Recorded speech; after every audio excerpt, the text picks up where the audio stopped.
Hi, and congratulations on your 2020 Nissan Sentra SR.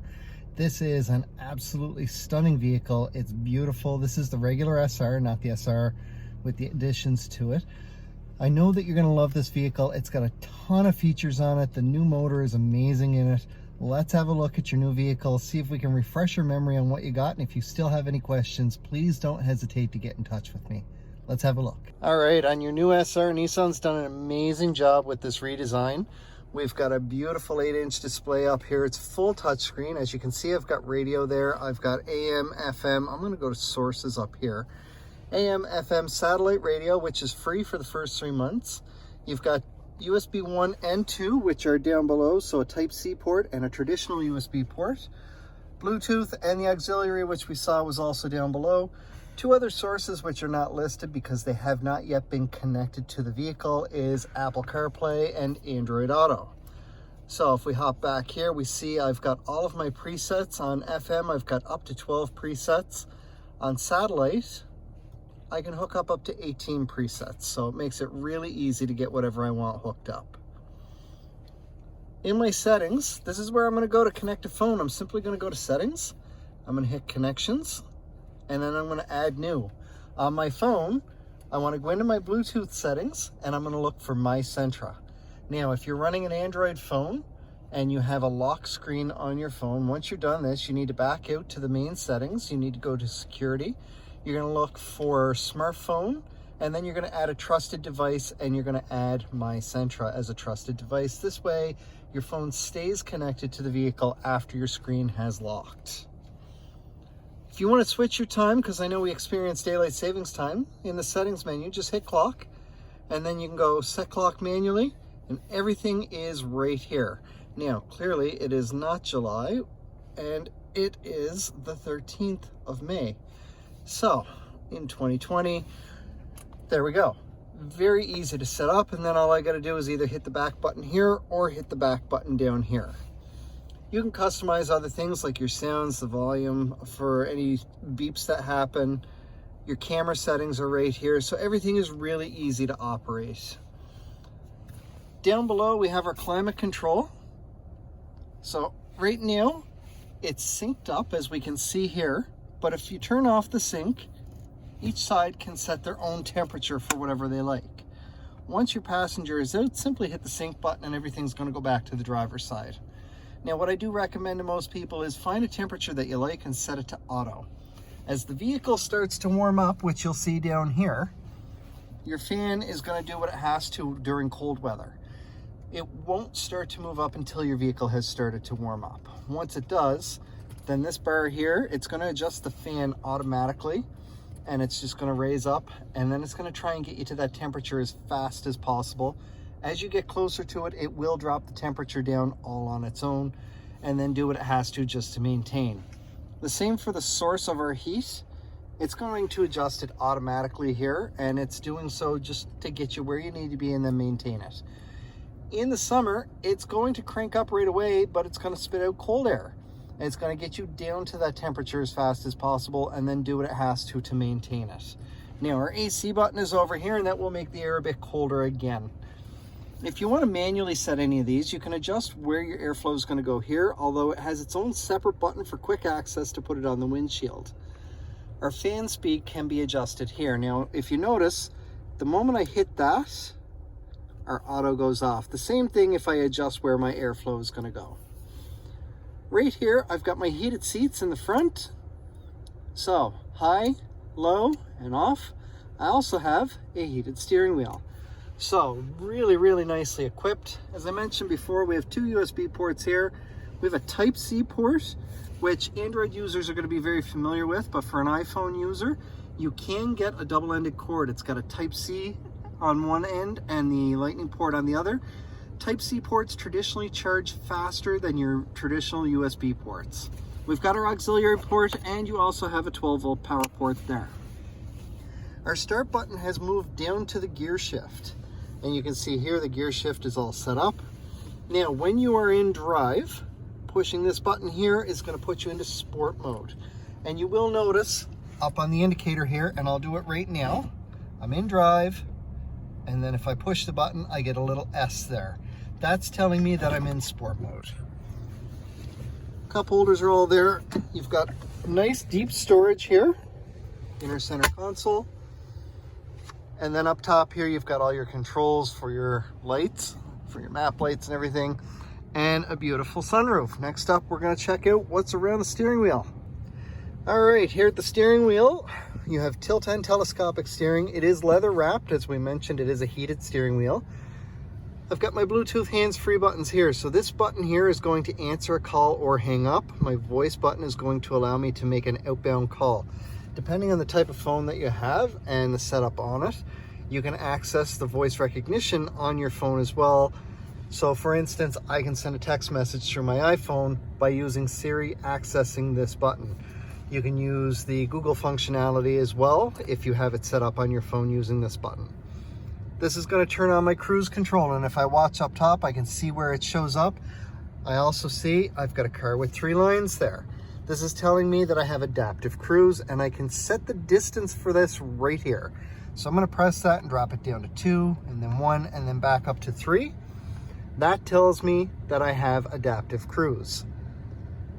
What's really neat is if I press and hold my cruise control button here, I notice there's no more lines even though my cruise is on, and my icon here has changed. Now I'm in normal cruise control mode, not adaptive. So if I turn it off and turn it back on, I see a little car up there and I've got my lines back. Those lines indicate distance or seconds.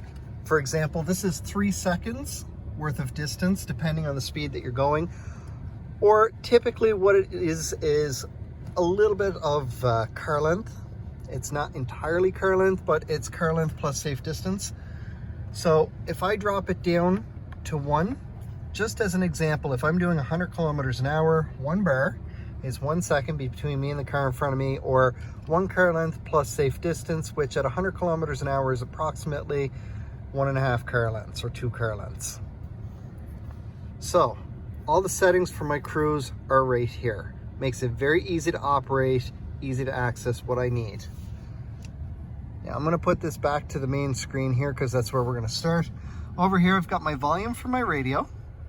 These 2 buttons here are going to go through the presets on my radio. So it makes it really easy in seeing what's going on. So I'm going to use these 2 buttons here, and I can see on the screen there as well as over there I'm on preset number 2. If I hit my right button, I go to preset number 3 and 4 and so on. And if I hit the left arrow, it's going to go back. So I can set it wherever I want using these. The beauty of this is you do have total control of everything to do with your audio right from here, all with the push of a thumb while you're driving. And you don't even need to look over at the screen because it does give you info here on the screen. My OK button with the arrows around it is for my driver assist display, a nice 7-inch display there. This back button we're going to see is for typically once you start navigating into some of the menus. So I'm on the home screen right now. I have a digital speedometer as well as my static speedometer there. So it's really nice. It gives me both options. I also have my radio info down below. Now if I notice, I've got a little up and down arrow over here. So I'm going to hit down. And this is going to take me to the second screen here. And this is strictly my speed and my average speed. So I'm going to put it back up on the regular speed. I'm going to go to my next screen on the right, which is my fuel economy. Now right now there's nothing showing because this car really hasn't moved much and it was reset since being driven last. Now because I did pull the car up, it has had a chance to register 2 of the 4 wheels. We do have a tire pressure monitoring system on the vehicle. In the center you can see that they are set for 33. The front driver's side wheel is at 33, the back driver's side wheel is at 32, which is perfectly acceptable. You've got approximately a 6 PSI variance that it will allow before it triggers any type of warning. Now, if you do have a low tire, it will pop up with a warning. It'll tell you low tire. It's also going to tell you which tire is low and what the pressure on that tire is. From there, just go to put air in the tire, whether you've got an air pump of some sort or you go to a service station and go to their air pump. Go to the tire that it says needs the air, start putting air in the tire, and when it gets to the right pressure, your horn is going to beep to tell you to stop. This is easy fill alert. It's designed like that so that there's no guesswork involved, and you're not trying to find where on the tire or the door it says how much air to put in, and you're not trying to figure out how to read a gauge if you're not familiar with it.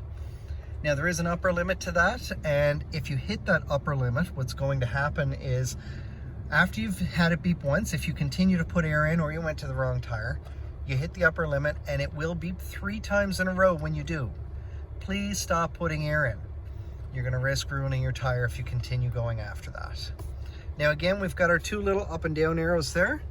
So I'm going to press the down arrow and we see I've got my trip info here. I can reset this by pressing the OK button and just holding it. And I'm going to go down again. Speed limit sign. This is a new functionality for Nissan. They introduced it in the 2019 Altima, only in the Platinum at the time. The Sentra's got it in a couple trim levels. Beautiful selection here. What this is going to do is as you pass a traffic sign that gives you the speed, it will post the speed right on the screen here so that you always know what the speed limit is regardless of where you're at. It's pretty neat. It uses a camera that's up in behind here to get that information. And we hit down again and we're back to our screen with the tire pressure. So we're going to go to the right again. Now, I mentioned that we have total control of our audio from right here. Now, when I'm on this screen, I can see on the bottom it says OK source. I'm going to press the OK button and it's going to change us from FM to satellite. Or, sorry, it gives us the option to switch between the available modes. Now, we notice the source list is much smaller than what we looked at on the screen. That's because there's currently nothing plugged into either of the USB ports. Apple CarPlay and Android Auto are not connected either. The moment any of those are engaged, they do show up in this list. From there, you can just scroll down, you can select whichever one you want, press the button, and everything is all set. So it's as simple as that. Our next screen over is for the adaptive cruise control at the moment, because we notice we do still have those arrows. So we've covered the adaptive cruise. We're going to press down, and then we have all of the notifications for our safety system. There are a ton of safety features on this vehicle. So in the front, you are equipped with automatic emergency braking, forward collision warning, and intelligent forward collision warning. Your automatic emergency braking is in case the vehicle in front of you suddenly brakes, or maybe you're just not paying attention and you're approaching vehicles parked at a red light. It will, if necessary, take you to a full stop. What's going to happen is the forward collision warning is what's going to trigger first.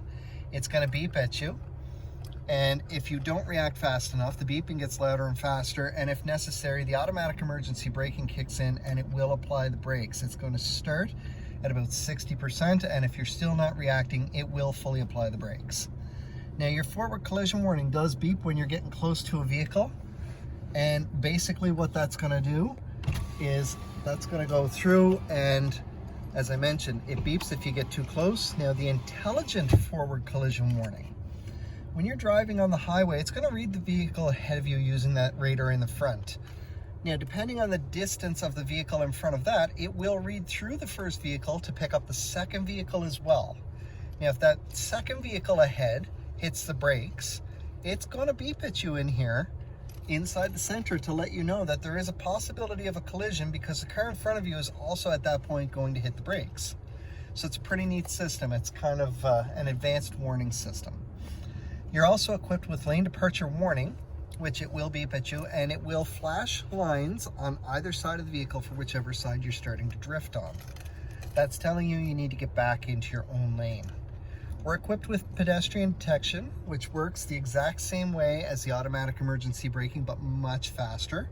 Designed to pick up the image of a person through the camera up here, not through the radar in the front of the vehicle. Now, for blind spot indicators, we are located on the inside of the vehicle on the A-frame pillar on either side. They will light up a dull orange and stay lit up without making a sound. However, if while it's lit up, I signal to go the same direction. So let's say, for example, my driver's side is lit up and I signal to go left while it's lit up. This is now going to start flashing, and inside the vehicle, it is going to beep at me. Now, obviously, when that beeping happens, If your radio is up too loud, you're not going to hear it, but it will happen. It's just letting you know to have a look over your shoulder because there may be something there in your blind spot and you want to make sure that you're not pulling over while there's something there. We're also equipped with rear cross traffic, so if you're backing out of a parking spot and there's anything coming at you from either direction within 2 car lengths inside the vehicle, it will beep at you, and whichever side the motion is coming from, your blind spot indicator on that side of the vehicle is going to be flashing to say, hey, there's something coming at you from this side. You have rear sonar, which if I put us in reverse, and we're going to see our backup camera here, so right away I can hear the rear sonar. So the closer you get, the faster the beeping will get until you get to a steady tone. Now, there is rear emergency braking with this as well. Once I get into that steady tone, if I'm still not stopping and I'm not traveling faster than 15 kilometers an hour, the rear emergency braking is going to put the brakes on to a full complete stop. You'll definitely know it when it happens. No, you did not hit something, but it's only going to hold the brakes for approximately 2 seconds. You do need to put your foot on the brake at that point. Otherwise, it's going to release the brakes and you're going to continue on back again. So it's just something to be aware of. Our next screen down here is back there. So we're going to go to the right again and we're into our settings. So there's typically only 1 or 2 settings that I change in here. I go down to the vehicle settings and I change how the vehicle locks. Now, when I go in here, what I do see is I've already changed it. Under the auto door unlock, it's typically set from Nissan as ignition off. So that means that the doors will not automatically unlock until you turn the vehicle off. I changed that to shift to park so that the moment I shift into park, the doors will unlock. And that way, if I've got a passenger, I don't need to shift into park and then reach over and hit the unlock button. Now, I noticed on this one, rear door alert is a safety feature and it's turned on this one. I'm going to turn it off. We typically leave it off by default. So with this, if you're going to turn it on, you want it on horn and alert. What this is going to do is when you open your back door to put something in the back seat, it's going to trigger the system to say, hey, the back door has been opened. We've got something back there. And then once you get wherever you're going, you turn the vehicle off. If you don't open that back door fairly quick, it's within 10 or 15 seconds, your horn is going to start beeping at you. It will also produce an alert on the screen here, but your horn will start beeping at you 3 times in a row, then it'll pause, and then 3 times in a row. It's letting you know that whatever you put in that back seat, you forgot. So whether it's groceries, an animal, a child, whatever the case may be, it's letting you know that your object that you put back there is still there. It is not triggered by weight. So I can come in the front seat here, turn around and put a bag in the back, and it's not going to trigger that. It is triggered by opening the back door. So I'm going to back out of here again, and I'm back to my settings. Just make sure when you get your vehicle, you go into maintenance, into oil and filter, and make sure it is set so that you do get your notifications. And then we're back to the home screen. Down below here, I've got my eco mode button. I've got my brightness for the dash. I have another trip reset. So if I press that once, I can see down below trip A. I'm going to press and hold to reset. If I press it again, I get trip B. I can do the same thing. Once more will take me back to my odometer. And then I have my trunk release down here. All right, on my key fob here, I can see I've got several buttons. I've got my panic button, or for a lot of people, find my car in the parking lot. I've got my trunk release, unlock, lock, and I do have remote start that is factory equipped on this. To work that, from the outside of the vehicle, I'm going to hit lock, and then I'm going to hold this top button for 5 seconds. This will work from within 200 feet of the vehicle. Now, you do get 2 remote starts or 1 plus 1 extension, and to do an extension, you just do the exact same sequence before you have to physically get into the vehicle and start it and drive it for approximately 1 kilometer before it will reset. With that said, if I hit the lock button and I don't hit this right away, I hit it again, it's not going to do the remote start right away. I have to hit it a 3rd time to do it. So you either do it right away after you hit it the 1st time, or you wait 10 or 15 seconds and do it, or just hit it a third time again right away. Regardless of how you do it, it will remote start your vehicle for you. Now, because it is a key fob, there is a battery inside. Now, you can't get locked out of your vehicle because there is a key on the inside here. You just push this little lever over and pull this out. When your battery is getting low, the vehicle will let you know right up here. It's going to give you an indication that the battery in your key fob is starting to get low. Just take it into your nearest Nissan dealership. They will switch the battery up for you, or you can do it yourself by going to Walmart or your drugstore. You can buy the batteries at the dollar store. I don't recommend it. They usually only last 2 or 3 months. Pay the extra money. It's about $5 or $6. Get a good battery. Pop your key out, and then on your key fob, you'll see 2 little recessed areas there, one on either side. Just get a small flathead screwdriver into one of those, give it a little twist, and it'll pop open. From there, the battery inside looks like a watch battery, except a bit larger. The number on the battery is your battery size. Just replace the battery with a new one, clip it back together, put your key back in place, and you're good to go.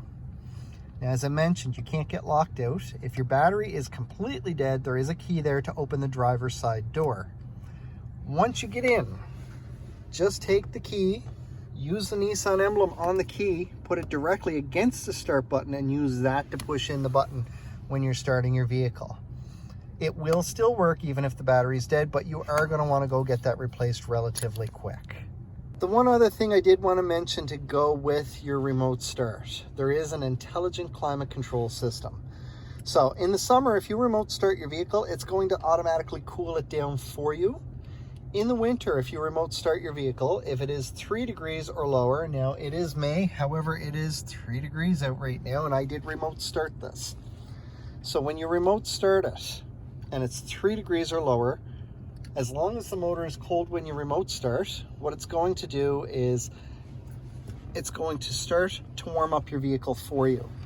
At that point, it's also going to automatically turn on my rear defrost and my heated steering wheel. So it's going to get everything warmed up. All your air, regardless of what this is set for, your air is going to get focused up on the front windshield, and using these little vents here, it's going to get focused on the side windows. As I mentioned, it will turn on the rear defrost, which does activate your heated side mirrors. Your heated steering will turn on, and if you've left your heated seats in an on position, they will start to warm up as well. Once you get into the vehicle and you engage it by doing the exact same thing that you would to start it, your airflow, your climate control, is going to go back to normal. However, your rear defrost and heated steering will stay on. And again, the heated seats will as well if you had left them on. So that's all with the climate control system. And again, during the summer, it will cool the vehicle down doing the exact same thing. It will adjust where your airflow is going to go and push out cold air. Congratulations again on your 2020 Nissan Sentra. I hope this helped refresh your memory on the features that you got in this absolutely amazing vehicle. I know you're going to love it. The drive on this is fantastic. The gas mileage is great. Nissan did an amazing job, and that's why you bought it. If you still have any questions, please don't hesitate to get in touch with me. Let me know. I'll do the best that I can to answer your questions for you, and then we'll go from there. I hope to see you again when you're in for service. Pop by, say hello, and I will talk to you soon.